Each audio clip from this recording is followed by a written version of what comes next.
Welcome, everyone. Thanks for joining us for another episode of the Fireside Chat. So it's been a little while since we've done one of these. We're excited to be starting a new webinar coming up on August the 18th that focuses exclusively on engagement. I'm introduced myself. I'm Jason Konopinski. I am the content marketing specialist at SocialLadder. And I have with me Natalie Mehra, who is a strategic consultant for us. And was the presenter for our last webinar and will be joining us again. So thanks for joining us, Natalie. Thank you, Jason. Always glad to be here. Yeah. So here's our big question, right? I think we've talked a little bit kind of previously, and anybody who's been familiar with our blogs and the last webinar, the easy part of an ambassador program is perhaps, maybe not the easiest, but one of the easier steps is the recruiting and the onboarding, but knowing that that is just the very beginning of the process. And so I think something that, people have asked, I see lots of questions and, even really brands that have really robust and sophisticated ambassador programs are always kind of figuring out how do they keep those ambassadors engaged. So I think it's a great place for us to start our conversation today. Yeah. Well, you and I have talked about this before, but this engagement piece has really changed over the past couple of years. And, before the pandemic, the space was not as competitive. There weren't as many ambassador programs out there. The social media space was not as clustered with brands and ambassadors trying to get your attention.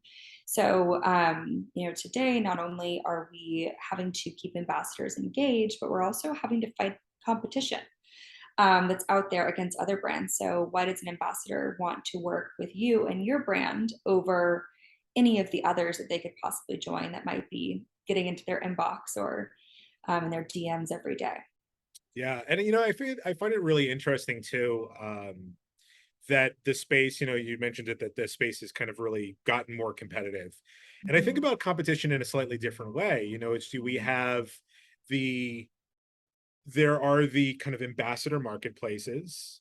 There are tools like SocialLadder that make management, kind of managing those relationships, recruitment, measuring a lot more streamlined, a lot easier.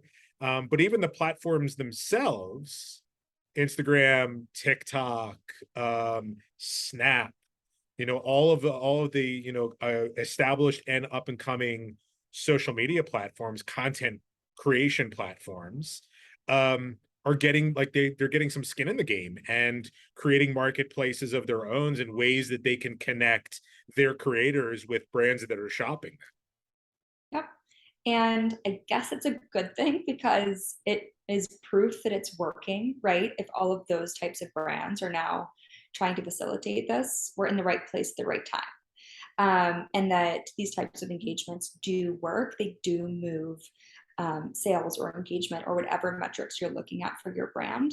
Um, so, yes, lots of competition, but to our initial question here, how do we shine through that? How do we keep our ambassadors engaged?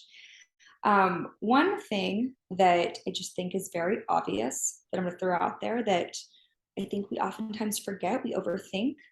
Um, and something that I've been doing a lot more recently with ambassador programs that I'm working on is actually asking the ambassadors, what do you want? How can we incentivize you? Whether it's via, the rewards or the payment structure, or what types of initiatives are they wanting to do? Are they burnt out on posting reels, or do they have this great idea for other content that they could be producing for us? These people are professionals in their space, and we're looking to them to promote our brand, but we also can reverse that conversation where they're actually educating us on how we can best engage them. And it goes back to that initial recruitment piece that we talked about last time, and that onboarding is establishing that relationship with these ambassadors, establishing that two-way communication stream where they do feel comfortable coming to you and saying, hey, Jason, I have this great idea for an initiative that we could pull off this month and take it from there. Yeah, I think that's a really important piece, I think. And you know, something you've just got me thinking about as you were speaking is I think it's really interesting to see how, you know, in some ways we've forgotten that ambassadors are people too. And you know, it's like any of us in the modern workplace, regardless of what industry we're in, I think one of the keys to, you know, really happy and productive and engaged employees is giving them a voice, Mhm. giving an opportunity to kind of co-create with the brands about business initiatives, program initiatives, ways to improve. And suddenly it almost, you know, that it's the secret sauce, right? It's the opportunity if an ambassador has a voice to contribute to the success of the program, not simply through satisfying the conditions of their ambassadorship, but to evolve it and to innovate it, that you know suddenly your engagement numbers naturally start to climb. Yeah, I really like to think about ambassadors as extensions of your HQ team. I feel that they should go through a similar vetting, a similar interview process, a similar onboarding where they really do feel qualified to speak on behalf of your brand in the most educated way possible. That's how you can get the most out of your ambassador, rather than just feeding them spoon-fed phrases on what your company stands for and what you do and why. Actually giving them that robust knowledge where they are true ambassadors of the brand, taking it back to where did this whole concept of an ambassador come from? Someone who loves your product and wants to tell everyone about it, right? And giving them that personal connection to your brand, giving them that toolbox of resources, um, and knowledge to be able to talk about your brand, um, really helps that engagement in the long run and helps them want to organically talk about you. Also, of course, wrapping back up to where this point started, um, giving them those same conversations that you want to have with your manager at your company, and your yearly review, and they say, "What are your goals here? Where do you want to be? What would you like to see in this company?" Those are the same kinds of conversations that we want to be having with ambassadors, because truly they are so valuable, whether they know that or not. And so giving them that recognition is super important, and that your company wouldn't be as successful as it is today without them generating those sales, generating awareness. So they should be treated with that same kind of respect. Yeah, that's a really wonderful point. And I wonder, as a follow-up to that, is this idea of, or have you seen in your work in building programs, have you seen the attitudes kind of slowly start to adopt this more um co-creative, co-branding, kind of conversational program? Or is there a tendency with some brands, and perhaps some industries in particular, to view their ambassadors as, I hate to use the word, they commodify them, right? You know, they're looking at them as it is a vendor agreement versus a partnership. I would tell you very, very few brands are thinking about it in the way that I just explained.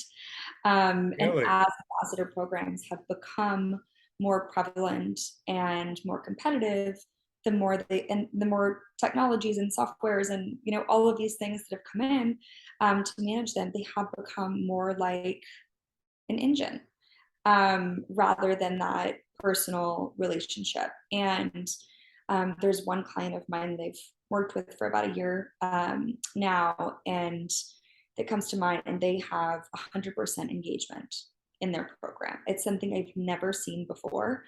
And it's the only company that I've ever seen care about 100% engagement. And we weekly hop on a call and speak about every person in the program. And this is almost 100 people in their program, and talk about every single person's participation and how we can continue to engage that specific person. So, they really have maintained those relationships. It takes more work. So it just depends also on what type of program you're wanting to run. If you want, 10,000 people in your program, that might not be possible. But if from my point of view, I would rather have a smaller program that is tighter knit, more community based, and get higher quality engagement and content. Yeah, that's really, and I think we're approaching this conversation about engagement perhaps in slightly different ways. There's the engagement from the customer side. Those who are the audience of those ambassadors who are viewing and they are engaging with that content in some meaningful way.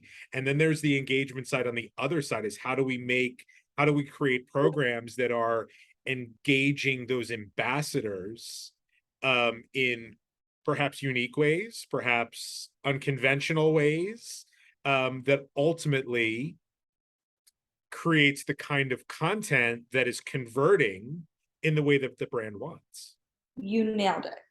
And you're exactly right. There are two sides to this engagement, but it starts with the engagement to the ambassador. Because if you don't have that engagement from them, they're not going to be putting out the engaging content to then reach their audience. So from my point of view, this conversation really starts with the ambassadors being engaged themselves. And then maybe our next webinar talks about the next step from there and how to create meaningful challenges and tasks and briefs. Yeah, I think that I suspect that is the question that is in the back of every brand that has an ambassador program is how do we keep the engagement high without it becoming rote?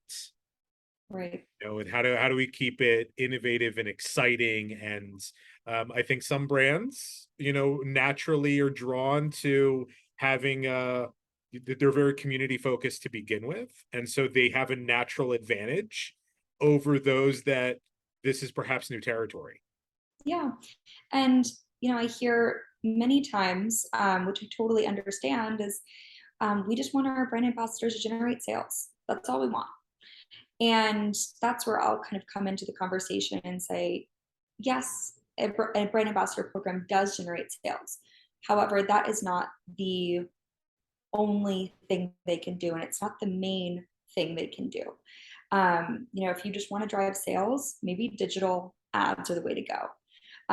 Ambassador programs are so robust, and a lot of these, the sales are more down the funnel within ambassador programs. We have to start with the core and how do we build a robust program that meets the needs of both driving sales, but also of real people, like you mentioned in the beginning, real people that we are managing relationships with and paying and tasking to do initiatives for our brand. And that's really where the secret sauce lies to me, and where all the sales will come if we build the structure first. Yeah, I think that's a great place for us to wrap up this episode. We're looking forward to seeing all of you for our upcoming webinar on August the 18th. The end of this video, you'll see a registration screen. So please click over, get yourself registered. We look forward to seeing you soon. Thanks. Thanks.